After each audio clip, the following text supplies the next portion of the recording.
Om Namo Bhagavate Vasudevaya.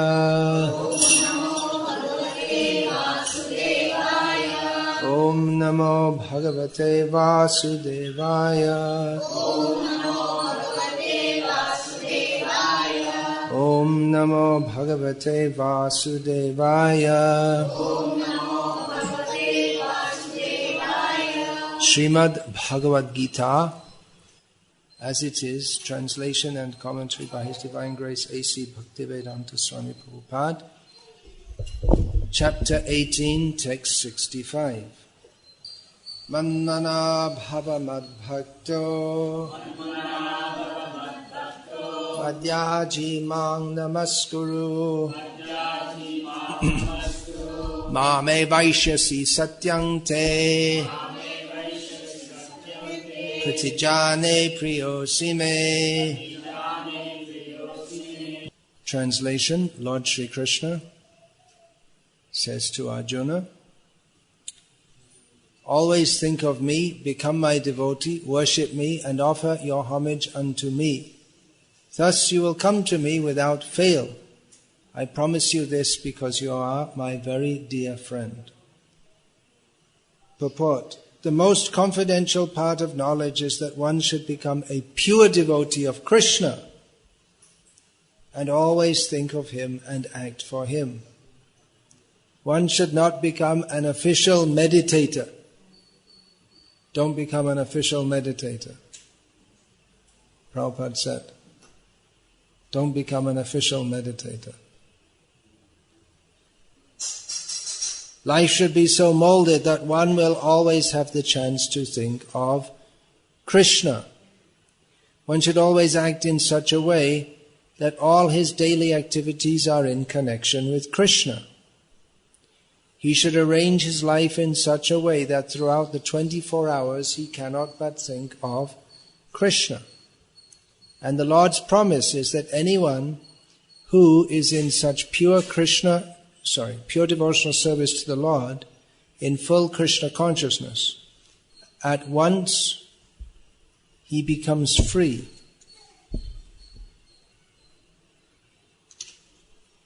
One who is in pure Krishna consciousness will certainly return to the abode of Krishna, where he will be engaged in the association of Krishna face to face.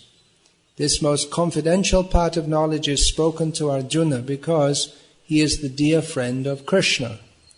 Everyone who follows the path of Arjuna can become a dear friend to Krishna and obtain the same perfection as Arjuna. These words stress that one should concentrate his mind upon Krishna, the very form with two hands carrying a flute, the bluish boy with a beautiful face and peacock feathers in his hair. There are descriptions of Krishna found in the Brahma Samhita and other literatures. One should fix his mind on the original form of Godhead, Krishna. One should not even divert his attention to other forms of the Lord. The Lord has multi-forms as Vishnu, Narayana, Rama, Varaha, etc. But a devotee should concentrate his mind on the form that was present before Arjuna.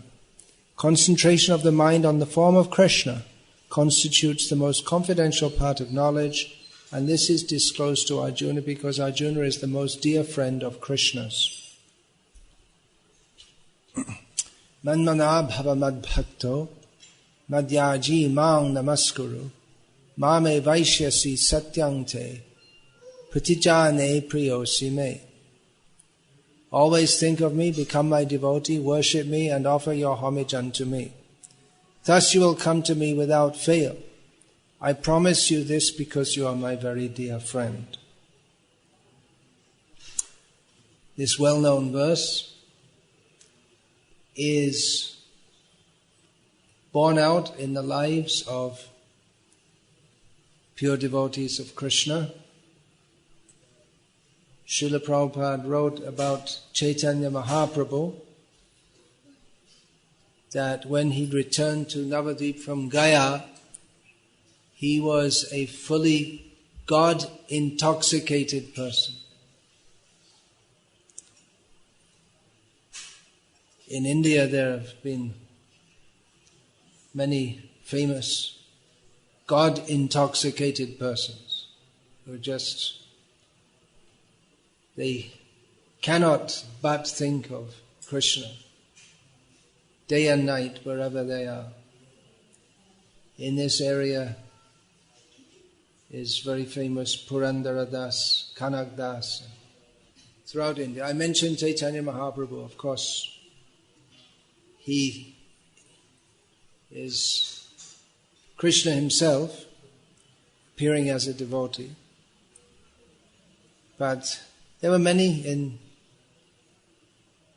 North India, Surdas, Mira, they're famous. And there we have this Panduranga who is worshipped by Tukaram and then others. So many, even Muslims, supposed Muslims, that Orissa, Shalabeg, Kabir, someone would say Kabir, but yeah, maybe in some ways. He had some unusual, not fully pure devotional ideas. He was against, or he didn't much approve of murti worship. Anyway, there are many famous great devotees. And apart from famous great devotees, there have been many not very famous great devotees also, who you might call ordinary people, who were fully absorbed in love of Krishna. I've personally seen a not very famous, there are so many like this, but I just particularly at this moment am remembering one old man who I used to see in my youth in Bangladesh, who was doing puja, something like the description Srila Prabhupada gave of his own father. He would do puja in the morning and the night and midday, and then he'd go to his shop in the middle of the day. And I described in this book, The Glimpses of Traditional Indian Life. I was at his home, somehow everyone had gone out, there was some function, and I was there in the evening, so he asked me to read Chaitanya Charitamrita. And it was in there, just reading by the oil lamp. And I asked him where to read. He said anywhere. So I started reading, and as I was reading, he was blind practically. His eyes were drooping down, so he couldn't see unless he pulled his eye up like this. But he was chanting along with me. It seemed he knew the whole Chaitanya Charitamrita. So there may have been many people like this who were fully absorbed in love of Krishna. In Telugu there was the Tyagaraja writing songs about Rama Bhakti. Ramadas at Bhadrachalam is also very famous in the Telugu world, Telugu-speaking world. So this is the model. This is the model to follow. Everyone tries to emulate someone else. Everyone has their heroes. In modern India, the heroes are cricket players, cinema stars, rich people like Ambani's people. Of course, everyone's not so ambitious, but that's mentioned in Kali Yuga that if you have money, you're considered very great in Kali Yuga. Vitameva kalo nirnam, janma chara gunodayaha. In Kali Yuga, if one has vitta, wealth, then that's considered he's highborn. I think in modern Bangalore, you'll find that people, they don't consider much what is your caste, but they look to see money, how much money. Previously it used to be by caste, but now it's, if you've got money, then you're considered very important. And that in itself is considered a good quality. Gentleman means someone who's got a lot of money. Never mind he's cheating, lying, stealing, murdering, but he's considered very respectable. People will proudly say, I'm working for such and such a company, multinational corporation. They consider this something very much worth dedicating their life to, the pursuit of money. But at least in traditional India, many of the people, they were more inspired by the Bhakti of great devotees.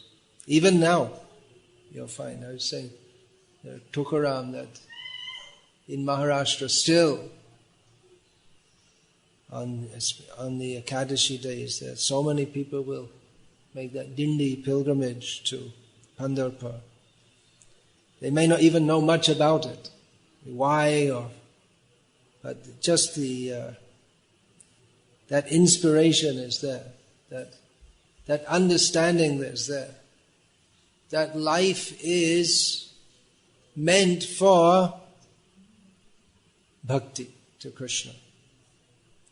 And it's not just a feeling, but they would also be educated, just like Tukaram in his songs, Abhangas. The whole philosophy will be there, even without studying so many big shastras. Narottam Das in Bengali, Hari Hari Bifale Janama Gavainu, Prabhupada often quoted this. Manusha Janama Paya Radha Krishna na bhajiya, Janiya Shuniya Bisha Kaina. He's saying, oh my Lord Hari, I have uselessly passed my life, having attained this human form of life. I have not worshipped Radha and Krishna, therefore knowingly I have drunk poison. So in this way,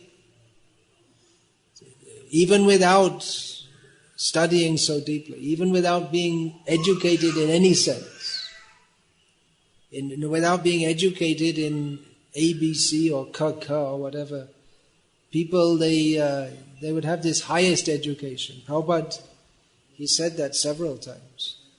Once he was walking in Vrindavan in the morning, and one farmer working in the field, he saw Prabhupada walking with his disciples. He came over and offered obeisance. Prabhupada said, just see this man, he's more cultured than all these big professors in the Western world.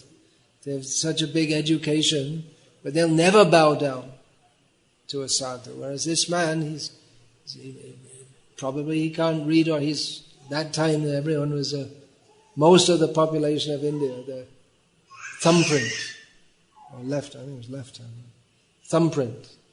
They have to, any official document, thumbprint. They can't sign their own name even. But they have the education to understand that more important than anything else is spiritual realization.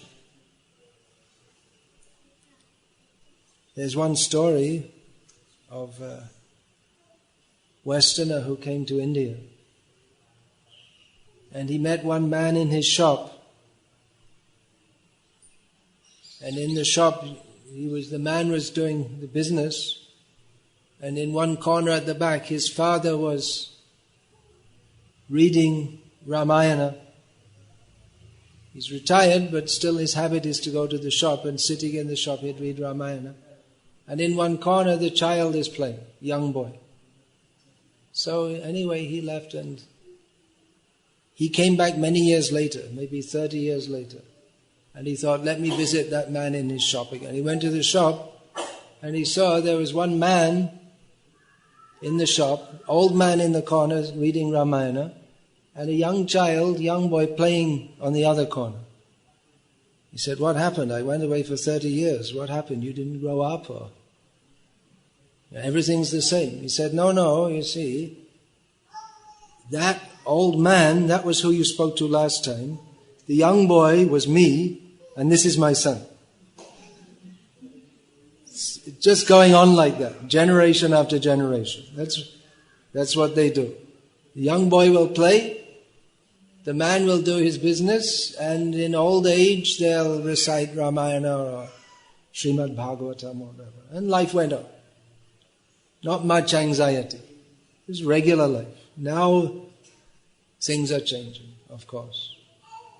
But that was the culture. Of course, the man doing his business in the shop, he would also hear Ramayana. Otherwise, in old age, you won't get the taste for that. It's not that suddenly you become old and then you think, oh, all right, let me do bhakti. It won't work like that. If throughout life people cultivate a taste for watching TV, then what will they do in old age? They'll watch TV. So that cultivation has to be there. It's not exactly an entertainment. Studying Ramayana, Mahabharata, Srimad Bhagavatam, it's not in the same category as watching TV, cricket and sports and all, movies and all this kind of thing. That's just, what comes on TV is entertainment. But what comes in Shastra, that's also very entertaining. The best stories you'll get in Srimad Bhagavatam, especially Mahabharata. There are so many stories. And you'll go in one story, then inside the story another story will come. And while you're studying that story, another story will come in that, then another story in that, like these Russian dolls. You pull out one and there's another one inside. You open that, there's another one. So then you go a story within a story within a story within a story, and then you come back out again. Then you're trying to remember, what was that story? And so it can become very complex. So it's very entertaining, but at the same time it gives worldly knowledge and spiritual knowledge, knowledge of the world, how to deal in this world, what people are like. All the people who are mentioned in Shastra, they're not all saintly people. Or some of them may be, actually many of them who are mentioned, they're well-intentioned, but with human frailty. Many are like that. We'll find that even in Bhagavad-gita we find, actually throughout the Mahabharata, we'll find very complex situations. There's a complex situation for Arjuna, whether to fight or not. For Bhishma and Drona, should they fight with the Pandavas or with the Kauravas? They must have also had some thoughts. Their heart was with the Pandavas, but they felt their duty was with the Kauravas. And that was true also of Shaulya, Kripa, Vikarna, one of the brothers of Duryodhana. He knew Duryodhana was wrong, but he felt he had to fight for him anyway, because he's his brother. There was no one like that on the Pandavas' side. They were all there, full heart and soul.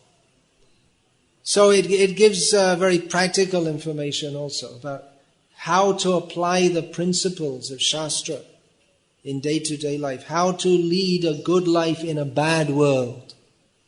The world we live in is not very good.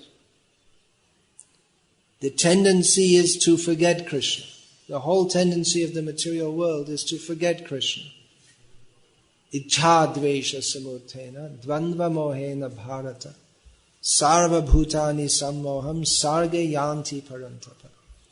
Everyone is born in this world with desire, not desire to love Krishna, the material desire, and dvesha, bad feeling. There's a saying that it's love makes the world go round. There's a saying in English. But according to Bhagavad-gita, it's dvesha that makes the world go round. It's bad will toward all. Everyone is born in this world. Of course, it's a mixture. It's not that everyone's exceedingly bad, but underlying it is forgetfulness of Krishna. And so many complex situations arise. We're trying to be good, but the world is not good, or we don't really know what it means to be good, because good means to surrender to Krishna. And anything apart from that, it means it's goodness on the mental platform only. Yasyasti bhaktya bhagavatya kinchana savari gunais tatra samasate suraha harava bhaktasya kuto mahan guna manorathena sati dhavato bahi. Those who are devotees, they have all good qualities, says Srimad Bhagavatam. But those who are not devotees of Hari, kuto mahan guna, where is their great quality? They may have some good quality, but not actually very good, not great quality. Because they're on the manoratham, they're on the platform of the mind. The platform of the mind is sankalpa vikalpa, accepting and rejecting. What is good for me? What is bad for me? So they cannot actually have good qualities, because a devotee of Krishna, Krishna Bhakta Nishkam. We've heard the term Nishkam, Nishkam Karma Yoga, working without desire for the result. But that is only actually fully possible if one is offering the desire to Krishna, the desire for the result. To be fully nishkam is not possible, to have no desire whatsoever. Because the nature of the soul is desire. We are living beings. A stone is desireless.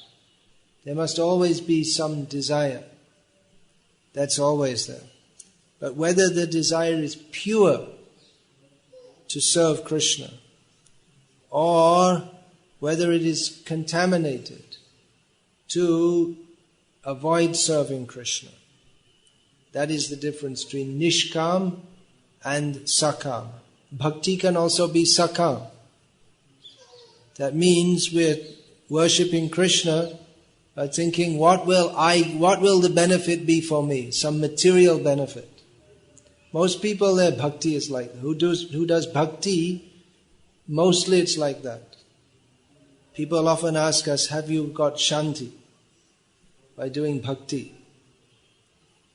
Well, that should be there, but that's not the ultimate goal of bhakti, simply that I will feel peace. But rather, how Krishna will be satisfied. That is pure devotion to Krishna. How Krishna will be satisfied, not how I will be satisfied. So Krishna, he was teaching this to Arjuna. Arjuna was, at the beginning, he was thinking to be good by not fighting. But Krishna told him at the outset it seems rather astonishing that you will be good by fighting, not by avoiding fighting. How is that possible? How can it be good to fight and wrong to not fight? It seems a very strange proposition. But the point is that Krishna wanted the fight, and whatever Krishna wants, that is good. And then we say, well, how is it good that God wants people to be killed? Anyway, they're going to be killed. People sometimes blame Krishna that he killed so many people. Well, anyway, they're going to be killed by the force of time. Everyone is killed by their own impure desire. Everyone is killed by their desire to be separate from Krishna, which forces them to take birth again and again and again, and suffer again and again. Krishna comes to this world to deliver us from our ignorance, which causes us to suffer and be born again and again and again. So, Krishna advises to always think of him. He advised Arjuna. Now Arjuna, Krishna didn't tell Arjuna that you just like this tukaram. That instrument, what's that he's playing? or he didn't advise Arjuna that you pick up a tambura or a veena and you go and sing. If Arjuna had said, look, I tell you what, let's have a big kirtan and invite Duryodhana. Krishna he wouldn't have agreed. He said, no, you serve me with your bow. You pick up that bow and kill people. Of course, Duryodhana had so many opportunities beforehand to also be Krishna conscious, but he refused. Some people say, well, if Krishna is God, why doesn't he prove it to us? Why didn't he show himself? But he did to Duryodhana. Duryodhana tried to arrest Krishna. And then Krishna said, okay, you arrest me. You come and catch me. Then Duryodhana saw so many Krishnas. Everywhere Krishna expanded. Then how will you catch so many Krishnas? Then Duryodhana should have understood that this is Bhagavan. No one can do this. Some yogi can expand himself into maximum 9 forms, but Krishna expand himself into unlimited forms. Then Duryodhana should have realized that this is God, but he was blinded by his own desire. It should have been obvious to Duryodhana that Krishna is God, that the Pandavas are favored by him, because Duryodhana, so many ways he tried to destroy the Pandavas, even before the battle. But each time it was a terrible failure. Didn't work at all. Starting with the poisoning Bhima. They thought now we've poisoned him, but he got more power by taking and then he got bitten by the snakes, and the more poison came, the more power he got. So everything they tried, burning the house, they thought, now we can live very happily. The Pandavas are all dead. But then they found they'd come back again. What a disappointment for Duryodhana. Dhritarashtra, they all had to pretend to be sorry. When they themselves had plotted to kill the Pandavas, they were saying, great, now life, now we can enjoy ourselves. But then they came back and humiliated Duryodhana and his brothers by taking Draupadi in her Swayamvar. So Duryodhana should have what can you do if someone is adamant to not be Krishna conscious, to not accept Krishna as supreme, to be a staunch demon, as Srila Prabhupada used to say? What can you do for such people? They can't become Krishna conscious. So Krishna gives this instruction, always think of me. This instruction is for devotees, or at least for people who are inclined that way. We should hear from devotees, just as Krishna is telling Arjuna very clearly, always think of me, become my devotee, worship me, bow down to me, Krishna is saying. Not to any demigod or any, there are so many new invented gods, but to Krishna, specifically to Krishna.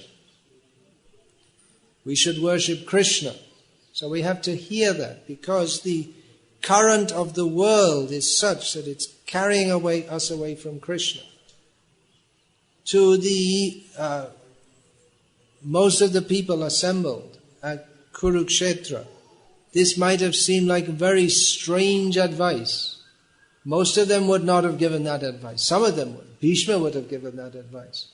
But if you ask Duryodhana what's his advice, he would say, Manmana bhava madbhakto madhyaji mang namaskuru. But he couldn't say, Mame vaishasi satyam te pratijana. He could say that. He could say that you are my, you always, Duryodhana would have also said, you always think of me, become my devotee, worship me, bow down before me. But he can't say, I'll deliver you from birth and death. He can say, okay, I'll give you some position. Like he gave Karna. Oh, you want to help me? Okay, I make you a king. And I promise you this because you are my very dear friend. Duryodhana could say, but what is his friendship? Duryodhana's very dear friend was Karna.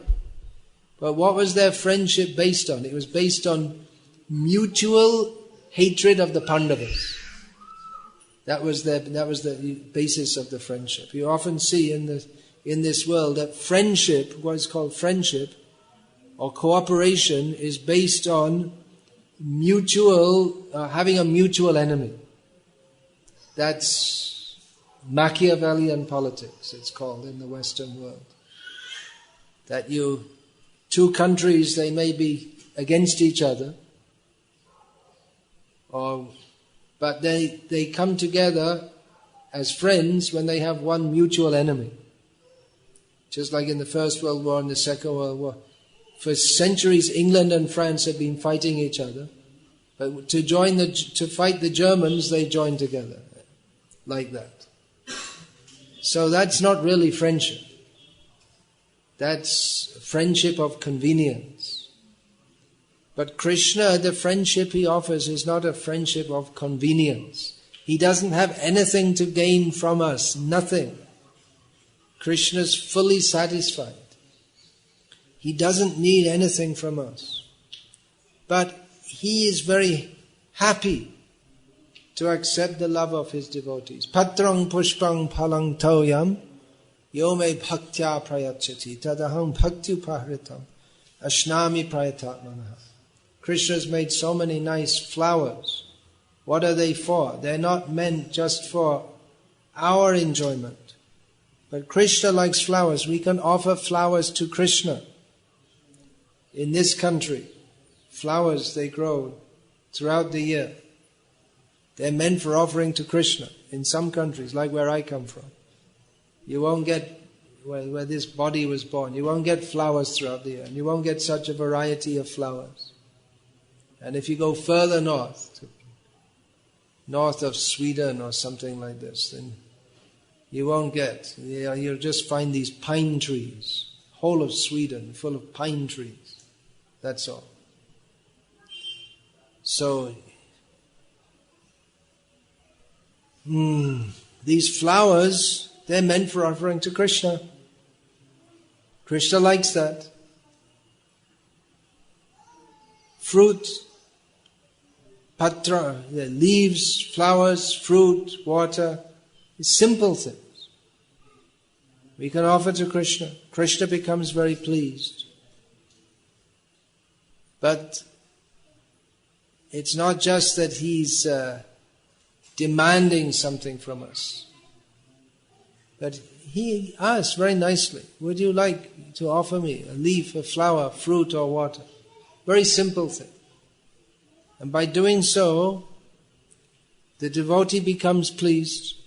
Krishna becomes pleased, the devotee becomes pleased. Very simple process. Anyone, anywhere can pluck a flower and offer it to Krishna. And Krishna becomes pleased. We can chant Krishna's name. That is the best way to remember Krishna. I was saying the names of Chaitanya Mahaprabhu. So many I mentioned. They're all famous for remembering Krishna by chanting his names. Krishna is not asking us to fight like Arjuna. Of course, we may have some difficulties to face, as Arjuna did. But in this difficult world, in the modern age, it's very difficult. Everything is very difficult. Even to live in this world is very difficult. Everything's become unnecessarily difficult. But if we chant the name of Krishna in this Kali Yuga, especially in this Kali Yuga, we can achieve all success.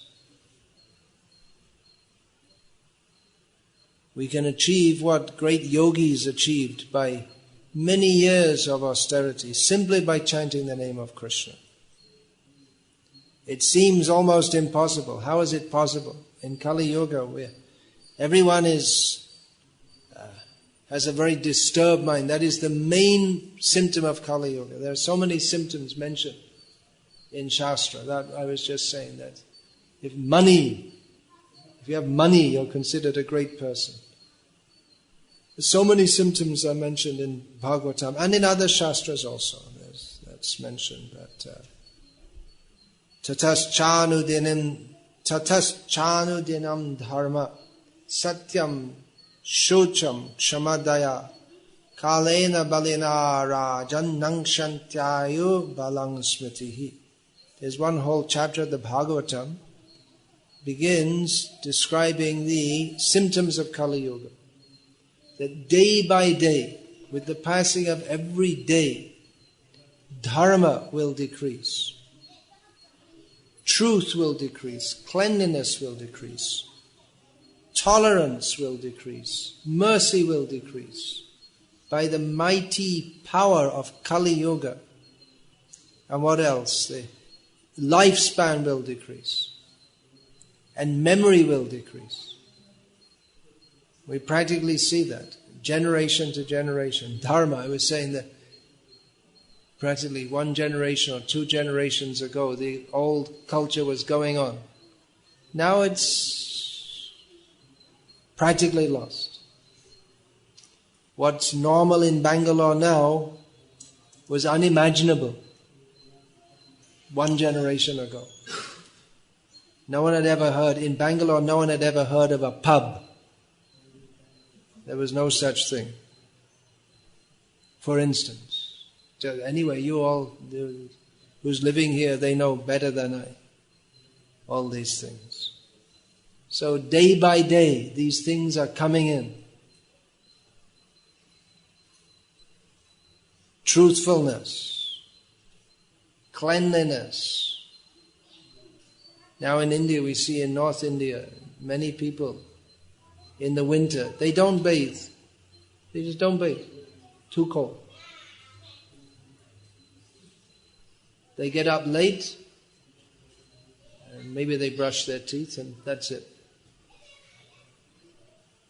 Unclean. Tolerance, people can't tolerate. It may be very difficult for you without the fan on now. There's people they're accustomed that always the fan or air conditioner should be on. Right? They can't tolerate a little discomfort. So like this, in Kali Yuga, day by day, things are getting worse. And don't expect it to get better. We can only expect it to get worse if we understand the message of Shastra. Practically we can see that.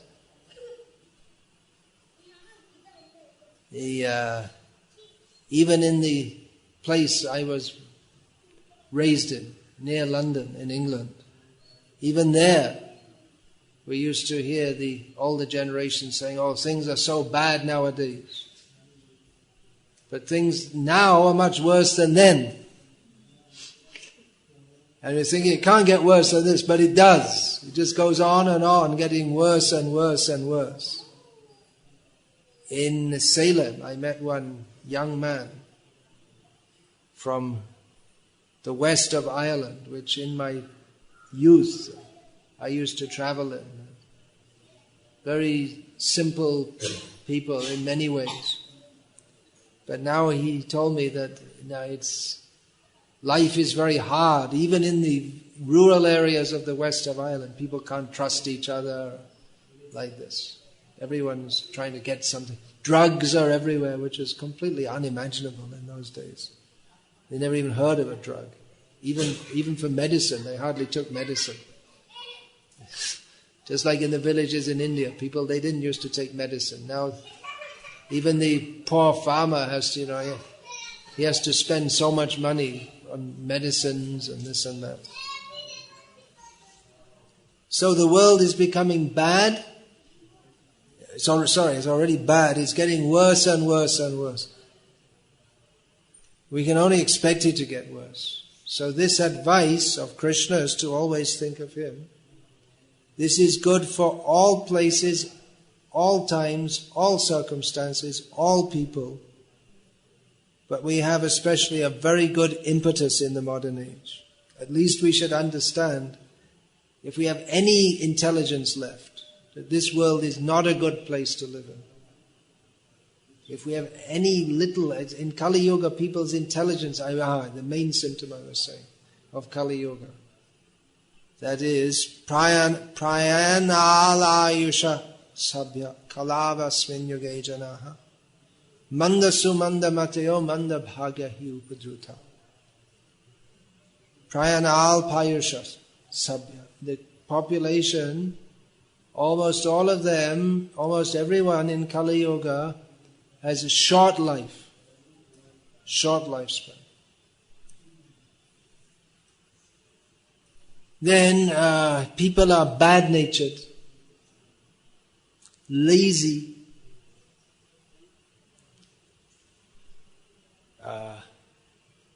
manda sumanda mati. There's wicked by nature, sumanda mati, and unlucky manda bhagya. And the prime symptom of people in Kali Yuga is that the mind is always disturbed. Everyone is either a split personality or depression or hypertension or some different kinds of neurosis or psychosis. It's very common. In America a few years ago, I kept on hearing this word Prozac. I never heard it before. When I was traveling in America, it's a common word, Prozac. What is it? It's a drug. What's it for? Depression. And it's just like saying in South India coffee or something. It's just, so many people take it that it's just, everyone knows coffee. So Prozac. Someone say to me, I'm on Prozac. I say, what? They look at me, you know what Prozac is? Because so many people are taking it that it's just a normal thing, antidepressant drug. There are others who take there are other drugs, there's some drugs which there's antidepressant, and there are others which are depressants. They calm you down. So Prabhupada used to say that people need a pill to get them going in the morning and then a pill to sleep at night. Because the mind is so disturbed. And really, there are many, many people. We're talking about millions of people here. So, this is all described in Shastra. This is the condition. So always think of Krishna. It's a good impetus. It's a good impetus when we see the world is bad and getting worse, to always think of Krishna by this simple process in this Kali Yuga Chaitanya Mahaprabhu has given of chanting his names. Very simple process. As Srila Prabhupada sometimes used to say, Krishna consciousness is so simple that you'll miss it. We try to change it a little bit or make it more complex, but actually it's very, very simple. Just chant the names of Krishna, lead a pure life, no meat eating, no gambling, no intoxication, no illicit sex. Chant the names of Krishna, associate with devotees of Krishna, and our life will be successful. Then we go to Krishna. Very simple. But in Kali Yuga, people live such complex and disturbed lives that they find it difficult to chant. Or even if they want to chant, many times the demands of modern life are so much that they find it difficult to find time to chant. Here Prabhupada says one should arrange one's life one should always act in such a way that all his daily activities are in connection with Krishna. But it may be very difficult in the modern age. At least in traditional society, that was a common thing. They'd work in the fields and sing to Krishna. Or the boatman would ply his boat on the river and sing to Krishna. But in the modern workplace, if you even pretend to have any connection with Krishna, they won't be very happy. There was one Actually, that's one of Radhika's relatives. Who's that? She's gone outside.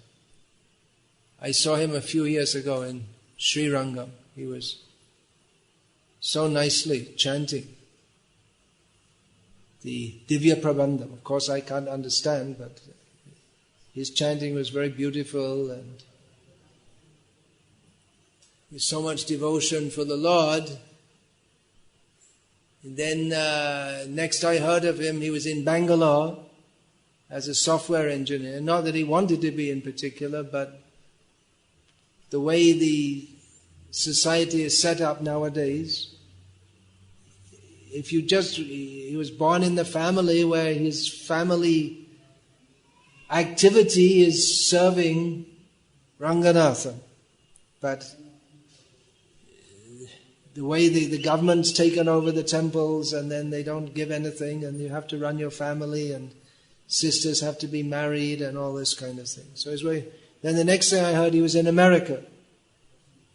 Then he came back to Bangalore and all the time in America. I don't know whether he went direct to... Anyway, he kept his shikha and everything. Then he got a job in Bangalore after being in America. In America, he used to go to his office with the tilak and shikha and everything. When he came back to Bangalore, he said, okay, get a job, but get rid of all of that. That's not allowed here. In America it was okay, but not here. No shikha, no tilak. Then you can get a job. So it becomes difficult to remember Krishna. I mean, they won't allow you. Don't remember Krishna. Some of the especially in these call centers or in some companies, they deliberately make the culture, they make people sinful. They think that unless we make them sinful, they can't work for us properly, because they're just pushing them, work hard and we'll give you money. And so to make them more desirous of money, they have to spoil all their qualities. So they deliberately get them to, especially to take alcohol and to have illicit sex and smoking and all these things. They deliberately spoil the character. So it can be very difficult even to find time and to have the proper culture or association. Chaitanya Mahaprabhu said, Sthane sthita shuddhikatam tanuvang manobhya. That you, whatever situation you're in, you stay there and you hear about Krishna. Dedicate yourself, mind, body and words to Krishna. But in the modern age, of course that's the Shastric principle, but in the modern age it may be very difficult to do that, because if we stay in our position, it's very difficult. The whole position is against our remembering Krishna. So Srila Prabhupada, he wanted to make a situation where people can live in association with devotees as devotees. He had this plan to make rural projects where people can, with devotees, people, especially devotees, they can live together and remember Krishna. That means living simply. That's also a quality, to live very simply. People in the modern age find it very difficult to live simply. They're used to electric fans and so many things. But previously people lived without all these things. If you don't have it, you don't miss it. And the training was like that. Be content with what you have. And remember Krishna. So Prabhupada wanted to establish communities like that, living simply. Because if we want so many machines, so many products, in the modern age, there are so many necessities. Previously, what were the necessities? When people got married, they didn't need to get a whole new set of things, because anyway, married means they just live in the boy's house, his father's house, that's all. So there's no need to buy a new set of everything. Nowadays you have to buy so many things, utensils and washing machine. Whoever heard of a washing machine in India? Now washing machine. Necessity. So many unnecessary things. What was previously unnecessary has become a necessity. Then you have to pay for it, and then the washing machine breaks down, and you have to get it repaired. And then it's built.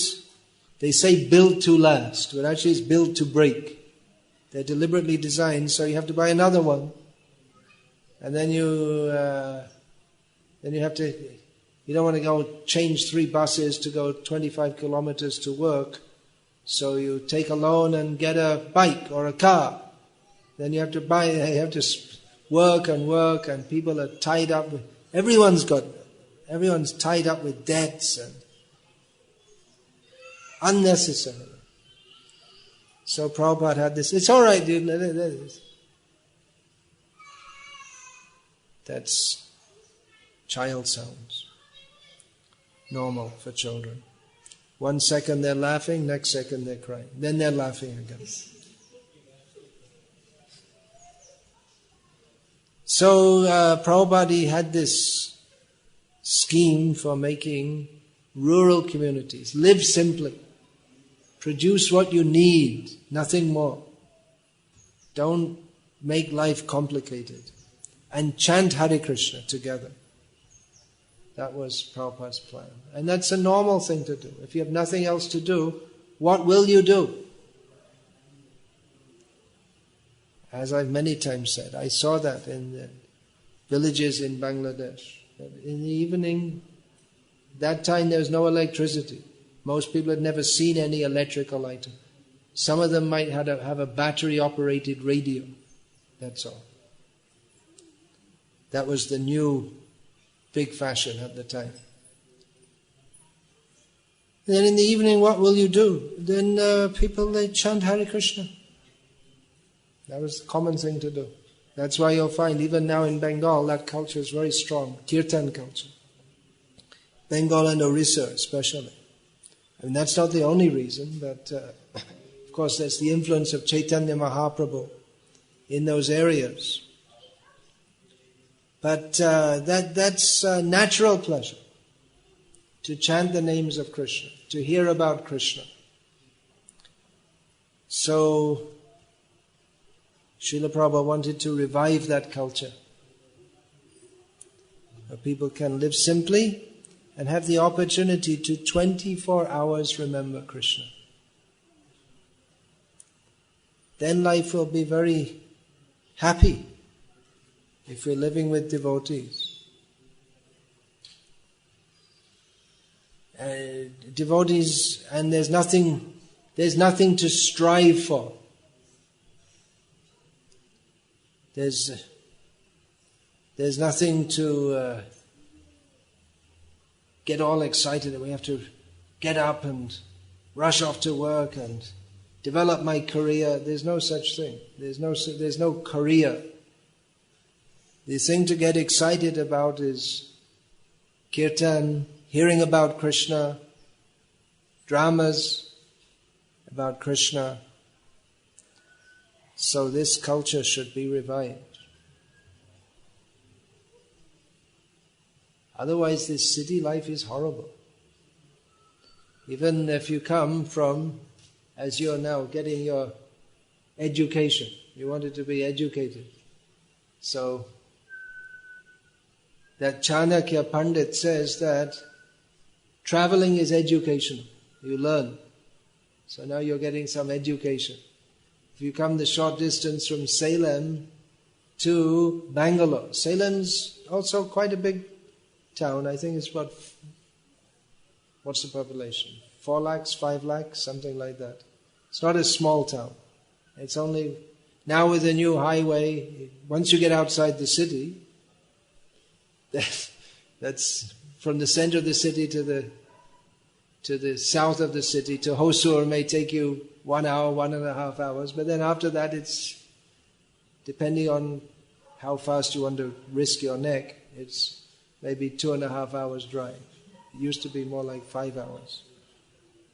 So it's quite close. But there's such a difference in the culture between there and here. I mean, it's not that it's Vaikuntha there. I mean, there's plenty of corruption and So many bad things there, but at least they don't have pubs there yet. No sign of any pubs yet. And you don't see girls smoking, not yet.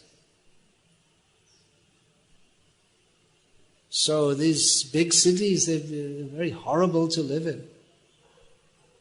Bangalore used to be famous as a very pleasant city to live in. Not now. Those days are gone. But it can be nice also. Can be nice if everyone takes up Krishna consciousness. Then everything becomes perfect. Just like Krishna was living in Dwarka. It was also a big city. Much bigger population than Bangalore at that time. Now Dwarka is a small town.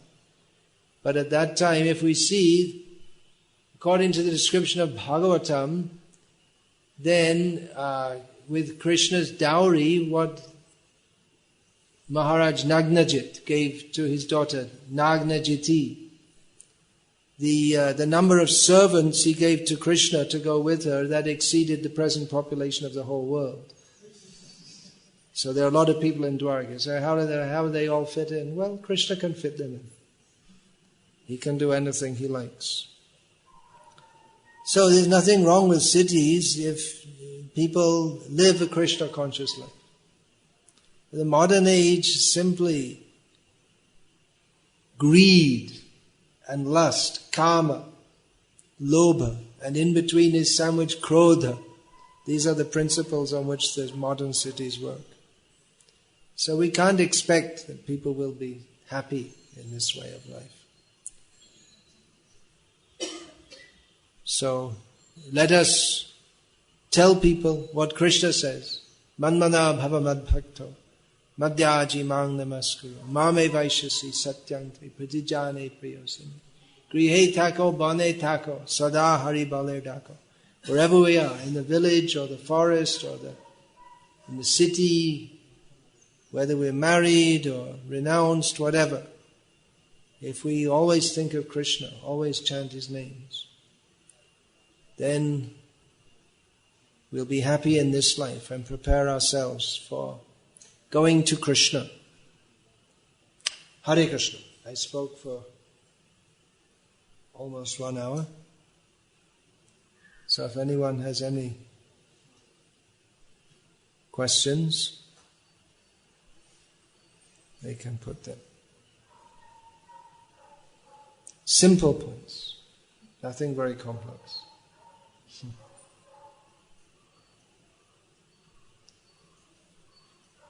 Krishna consciousness is so simple we might miss it. Prabhupada used to say. That's the problem for so many people. They think, oh, it's too simple. What is this chanting? I have to have complex yagyas, complex mantras, complex philosophy. Chanting is just very simple.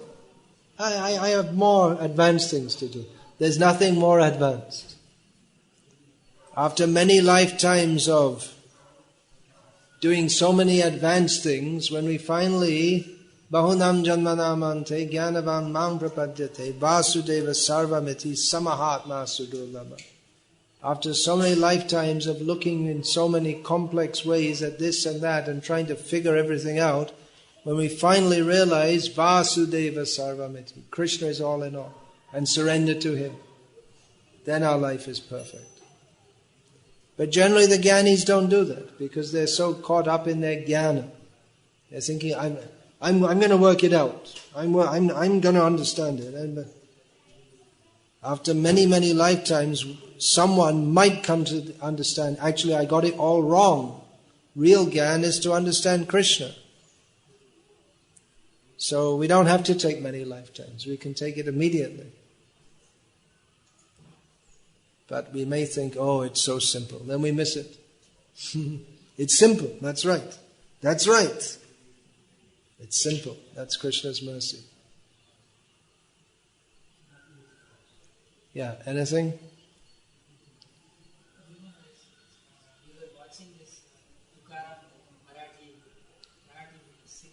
You saw the movie of Tukaram. I saw that recently also. In that, Tukaram's wife takes out and she Tukaram's wife does all the traditional things, but she's materialistic. She's not interested in bhakti. She's an offender, actually. Yeah, so? One of the observation is like, doing such kind of activities will keep one humble. Doing such activities will keep one humble. Generally, yes. Generally. Not, you see, smearing cow dung in the walls, that's not what Krishna says in Bhagavad-gita.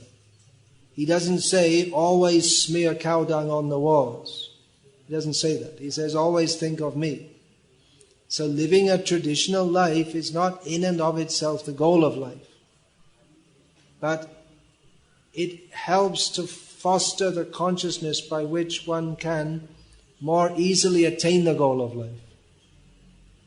If one lives very simply and accepts that the goal of life is to understand Krishna, that we're simply living by the mercy of Krishna, there's no need to endeavor very hard for anything else. And that's a very conducive lifestyle. One can be Krishna conscious in the rat race also, but it's not so easy. In the rat race, everything is driven by material ambition. So that works against advancement in Krishna consciousness. One can be, because Krishna consciousness is a more powerful force than Maya. If one is actually strong in Krishna consciousness, one can be in the midst of Maya and still be Krishna conscious. Whereas someone can be in a very sattvic situation and not Krishna conscious at all. So ultimately it doesn't depend on the situation. But in general, the traditional culture is more favorable for cultivating Krishna consciousness. But that Tukaram's wife, well, she was also actually very Krishna conscious. She was always thinking of Tukaram. He's a devotee. And she was thinking of Vital, but not in a favorable way. So she missed the trip to Vaikuntha.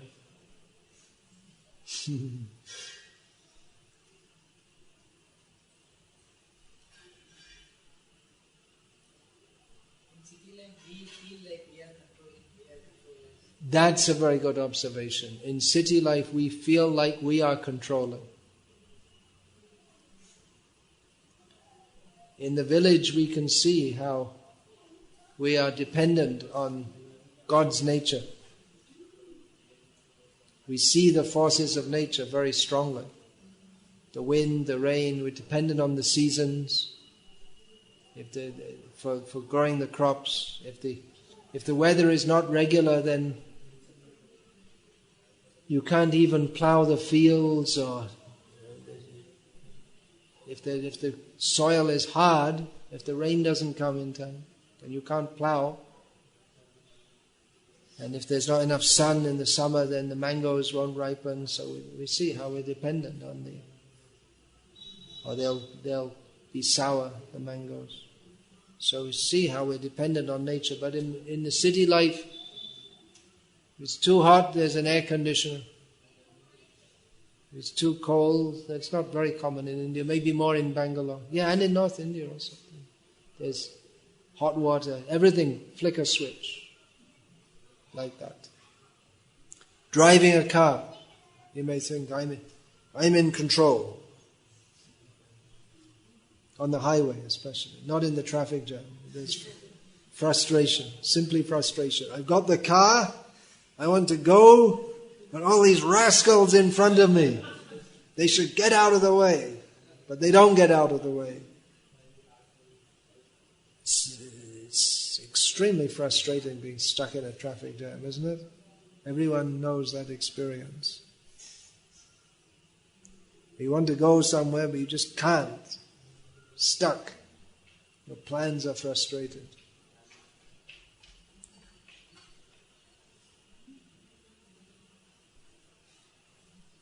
So the feeling that I am the controller is prominent in city life.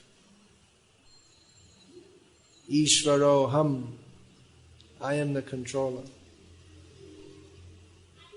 Karta ham, I am the doer. These are demoniac propensities. Yeah, anything else? Gaur Chandranana Mataji from Slovenia. Hare Krishna.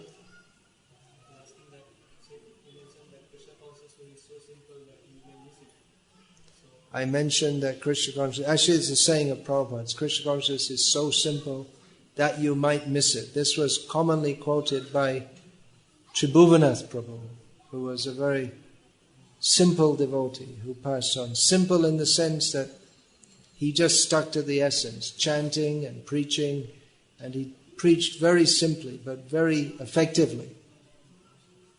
So he often quoted that. Prabhupada said that. He heard that from Prabhupada. Yeah. So isn't it that philosophy is also related to chant, take believe on body?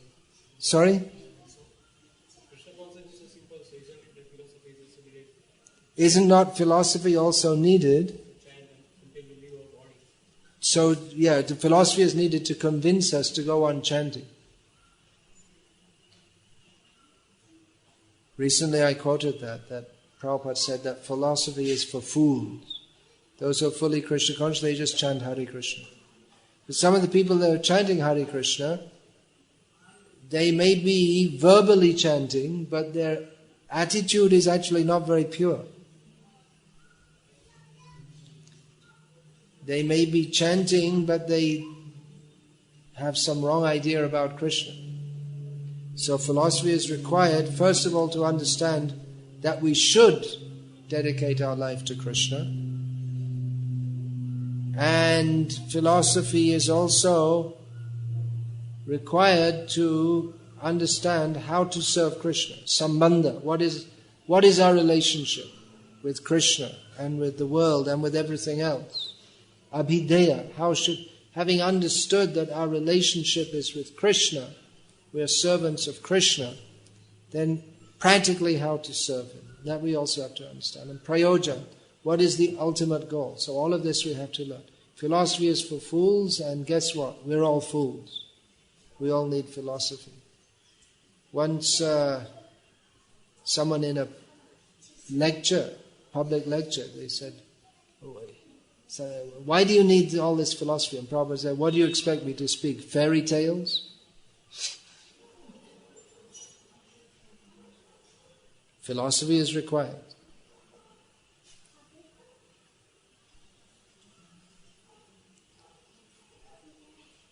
Is that right, Narayan and Keshav? You're learning philosophy? Your mother's teaching you philosophy?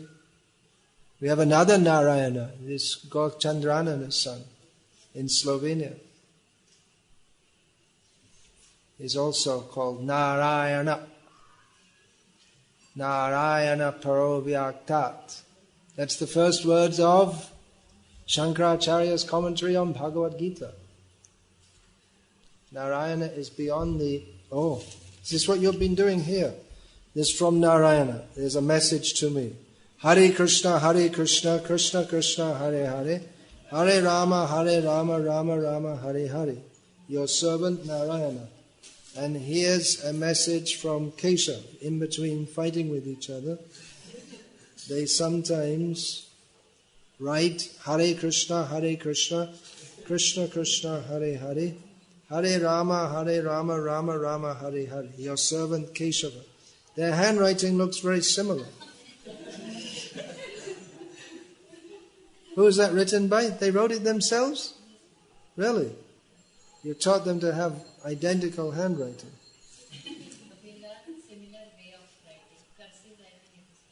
What's it called? Cursive. Cursive. C-U-R-S-I-V-E. Well, discursive, there's a word which means varied. So I guess cursive means not varied. Is that what it means? All right, I learned a word today. Why don't you teach them to write in the style that everyone outside of India writes? Instead of this like 150-year-old style where they have an R looking something like an N. Or another style in India is to make an A look like a V.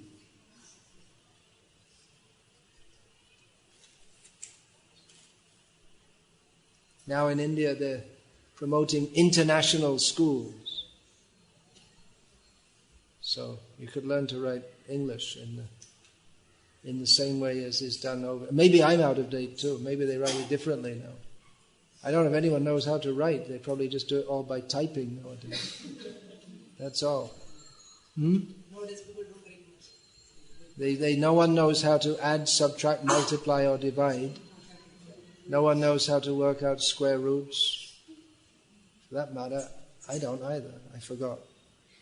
But it's all just done by machine, right? They'll be in trouble when the machines fail.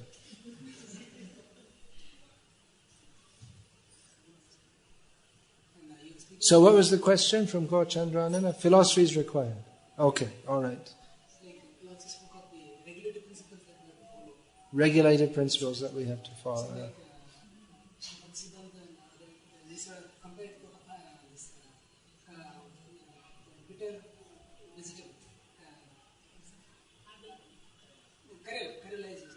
vegetable. Regulated principles are like Karela. It's like bitter in the beginning, but when it goes... Well, that's right there in, what is that? Pariname Vishamiva. It's in Bhagavad-gita that in the beginning it seems like poison, and in the end it's... No, there's material happiness in the mode of passion seems like nectar in the beginning, but in the end it's like poison. Whereas happiness in the mode of goodness is like poison in the beginning, but nectar at the end. And a similar example, how do you pray? So Siddhanta put the example of Haritaki. Yeah.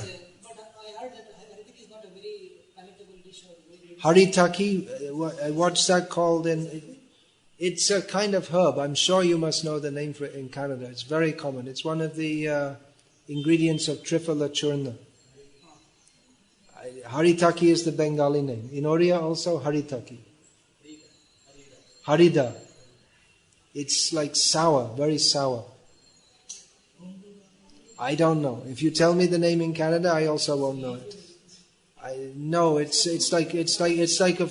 It's something similar to tamarind, I guess. Vaguely similar. And you dry it. And it's very sour, and you take it and it cleans out your system and this and that. Harde in Gujarati, is it? Hindi and Gujarati. Harde. Anyway, what about it? Now that we've done our botany class. In other places I heard that Haritaki is not a very palatable dish. It's a kind of wild fruit. Wild fruit? I don't know how it's cultivated, but I think it must be cultivated. But what's that got to do with the... I was wondering whether... In one place, Prabhupada mentions in the Nectar of Instruction, text 1, purport, Prabhupada says that one shouldn't take Haritaki. Yeah, you want to look that up? Write in Haritaki, it'll come up in Chaitanya Charitamrita as one of the... Prabhupada mentions it there. Why that's mentioned, I don't know, because Chaitanya Mahaprabhu also took it. What does it say? Yeah, there you are in Chaitanya Charitamrita. In the purport, Prabhupada mentions that Myrobalan is the... I don't know what that is. Maybe that's the Latin name or something. Yeah, but then in the Upadeshamrita, look for that. What does Prabhupada say about Haritaki? I don't know what's this got to do with the class, but anyway. What does Prabhupada say about Haritaki? Anyway, what's the question? It's contradictory. What I heard about this, because you're speaking of the regulated principles, I just wanted to clarify the question. What's contradictory? Haritaki is quoted as something which is beneficial, as an austerity, but other places it's not recommended. Is it? You have to give the exact quote. If you say there's something contradictory and I heard something like this, how can I say? You have to give the exact quote. Otherwise, if you just say, I heard, and it's not very clear, and can you explain it, then how can I explain it?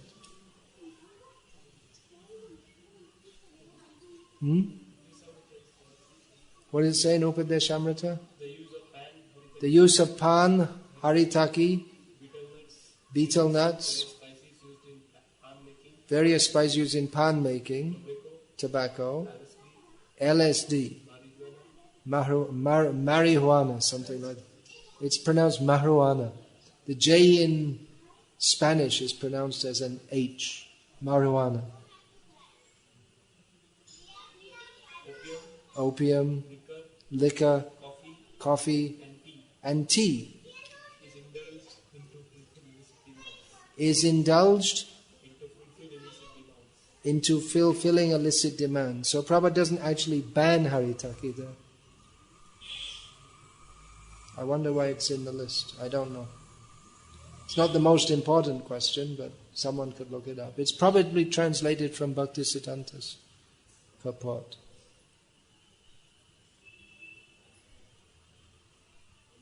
Various spices used in pan making, but that's also used in the spices include elaichi, what's it called in Hindi? I always get mixed up. What's it? It's not commonly used in pan making? No, some sweet dishes. Is it? Anyway, all right. Cloves, lavang, no? Okay, I don't know much about pan making. But they used to close the pan with the pan leaf with a clove, right? Anyway, anything else apart from these technical details? So,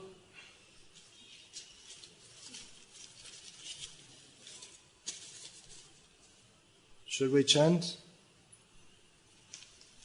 Ask us to chant.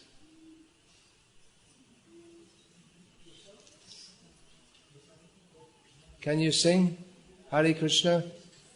Can you lead a kirtan?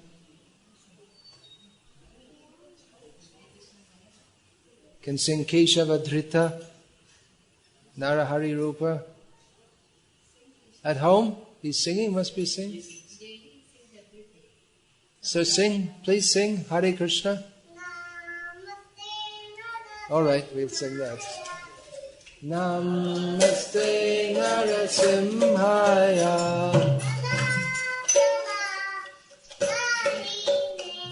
Prahlada Ladataine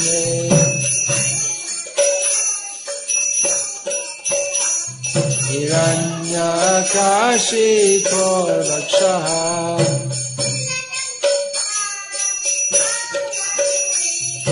Shilakanga Nakalaye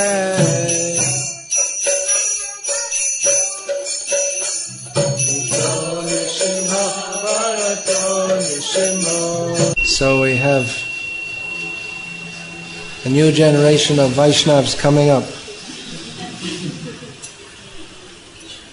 If you train them from the beginning like this, there's every possibility that they can perfect their lives and help others also to come to Krishna consciousness.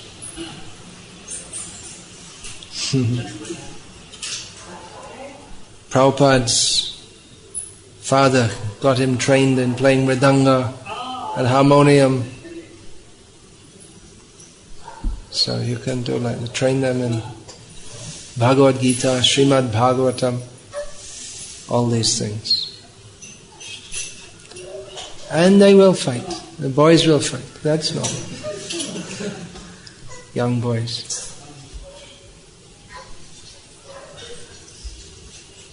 Nityananda Prasad. Have you seen his son? Chaitanya Prasad. He's very sweet, very beautiful, and very active.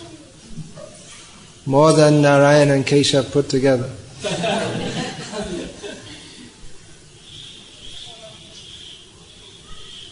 So,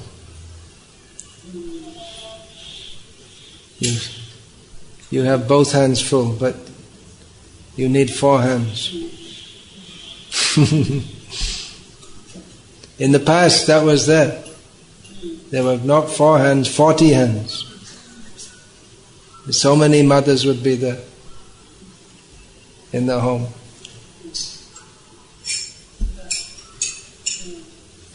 So anything else? Otherwise we'll say Hare Krishna, and that's all for this evening. I was planning to rush off at this time, but I got told the train is an hour later than we were previously informed. So I have a little time. What happened to Dinesh? Couldn't contact him. All right. Where's his home? Is it on the way to? Don't know. You can. Oh, I see. You could only contact him by email. You have his number. Well, where does he live? Oh, that's a long way.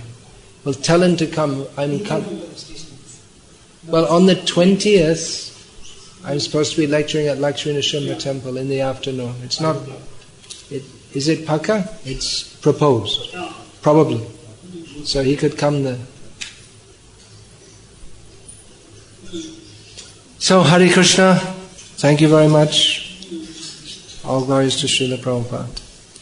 Hare Krishna. We'll finish there for this evening.